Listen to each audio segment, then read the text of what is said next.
नमस्कार बंधुरा झर्णा किचेन सबाइके स्वागत। आशा करी सबाई भालो आछेन। आजके आरेकटी रेसिपि निये आसछि। आजके तैरि करब काकड़ा दिये काकड़ा रेसिपि। आमरा भालोभाबे धुए नियेछि, जेगुलो मोटा मोटा काकड़ार पा आछे सेगुलो एकटु आमरा फाटिये नियेछि जाते मशलाटा सहजेई ढुके जाय। আর আমাদের লাগছে এখানে আমরা এখানে একটি বড় সাইজের একটি টমেটো কিউব করে কেটে নিয়েছি, গোটা কয়েক জিরে এবং এখানে তিনটে ছোট ছোট এলাচ এবং দুটি দারচিনি নিয়েছি এবং আমরা এখানে 1.5 চা চামচ পরিমাণের মতো আদা এবং রসুন শিলপাটায় বেটে নিয়েছি। আমরা এখানে বড় বড় সাইজের তিনটি পেঁয়াজ কুচি করে নিয়েছি। প্রয়োজন মতো লবণ, হলুদ গুঁড়ো, লঙ্কার গুঁড়ো, ধনিয়ার গুঁড়ো। আমরা এখানে 1 চা চামচ পরিমাণের মতো গরম মশলার গুঁড়ো এবং এখানে আমরা ভাজা জিরে শিলপাটায় আমরা বেটে নিয়েছি 1 চা চামচ পরিমাণের মতো। খুব সহজেই তৈরি করব কাকড়ার রেসিপি। যে একবার এভাবে রান্না করবেন সে কাকড়ার রেসিপি স্বাদ তার মুখে লেগেই থাকবে। প্লিজ বন্ধুরা এখনো যারা সাবস্ক্রাইব করেননি তারা একটি সাবস্ক্রাইব করে দিবেন এবং একটি লাইক করে দিবেন, বেশি বেশি শেয়ার করবেন। চলুন রান্নাটি শুরু করি। আমরা কড়াইতে তেল দিয়ে দিয়েছি 3 চা চামচ পরিমাণের মতো। খুব সামান্য পরিমাণের মতো গোটা কয়েক জিরে দিয়ে দিব।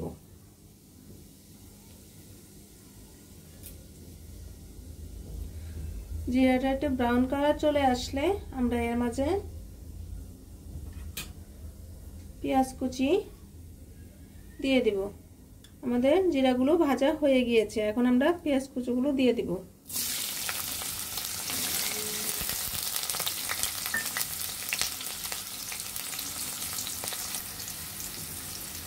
এখন আমরা এলাচ এবং দারচিনি দিয়ে দিব। আমরা 1.5 চা চামচ পরিমাণের মতো আদা রসুন এখানে দিয়ে দিব।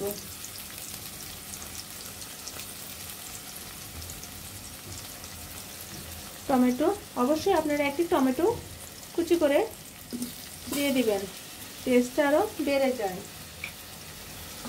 এখন ভালোভাবে আমরা কষিয়ে নিব। আমরা এখানে প্রয়োজন মতো লবণটা দিয়ে দিব। এখন ভালোভাবে কষিয়ে নিতে হবে যাতে আদা এবং রসুনের কাঁচা ফ্লেভারটা চলে যায়। এখন আমরা 1 চা চামচ পরিমাণের মতো হলুদ গুঁড়ো দিয়ে দিব।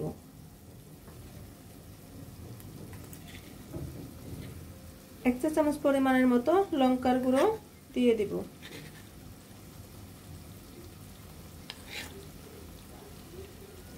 আপনার ঝালটা আপনার পছন্দ অনুযায়ী দিয়ে দিবেন। 1 চা চামচ পরিমাণের মতো আমরা এখানে জিরে গুঁড়ো দিয়ে দিব।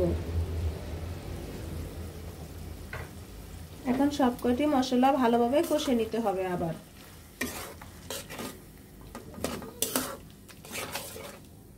আমাদের মশলাগুলো কষানো হয়ে গিয়েছে, এখন আমরা কাঁকড়াগুলো এর মাঝে দিয়ে দিব।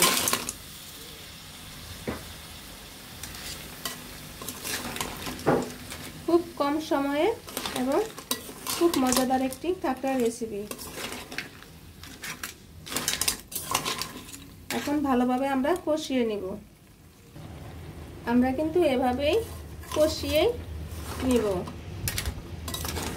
কাঁকড়াটা কিন্তু মাখা মাখাই হবে। এভাবে আমরা কষিয়ে নিয়ে নেব। আমরা এখন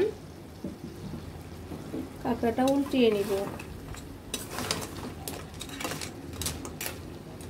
দেখুন আমাদের কাঁকড়া কিন্তু কষানোটা হয়ে গিয়েছে।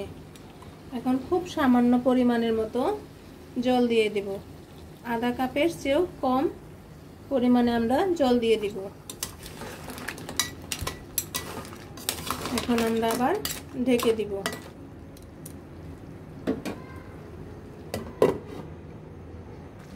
এখন আমরা গরম মশলা গুঁড়ো দিয়ে দিব এবং 1 চা চামচ পরিমাণের মতো ভাজা জিরে শিলপাটায় আমরা বেটে নিয়েছি, এখন আমরা দিয়ে দিব।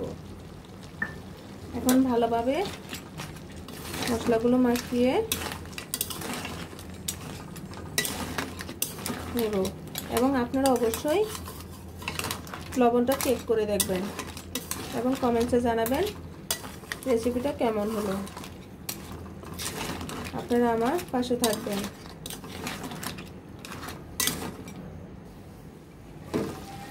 আমাদের রেসিপিটি হয়ে গিয়েছে, কাঁকড়ার রেসিপিটি। দেখুন দেখতে কতটা সুন্দর দেখাচ্ছে। দেখুন এভাবে মাখা মাখা ঝোলটা হবে। এখন আমরা নামিয়ে নিব। আমাদের কাঁকড়া রেসিপিটি হয়ে গিয়েছে। দেখুন দেখতে কত সুন্দর দেখাচ্ছে এবং খেতে অনেক অনেক টেস্টি হয়েছে। আপনারা অবশ্যই পাশে এভাবে তৈরি করে খাবেন এবং কমেন্টসে জানাবেন ভিডিওটি কেমন হলো। ভিডিওটি দেখার জন্য ধন্যবাদ। Thank you.